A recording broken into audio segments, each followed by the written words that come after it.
ஓம் நமோ வெங்கடேசாய. திருவிக்கிரம அவதாரத்துடன் உலகளந்த பெருமாள் திருக்கோவிலூர். இந்த திவ்ய தேசம் நடுநாட்டு திவ்ய தேசம். ஆழ்வார்களால் மங்களாசாசனம்.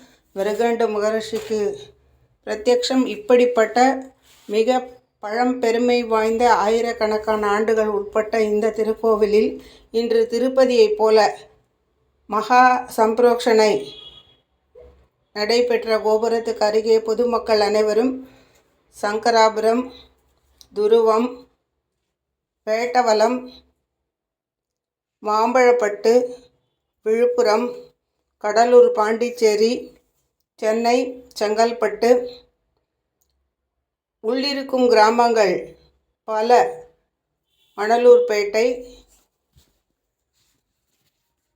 திருவண்ணாமலை, திருப்பாலைப்பந்தல் போன்ற பல இடங்களிலிருந்து பொதுமக்கள் திருப்பதியைப் போல இன்று காட்சியளித்தது.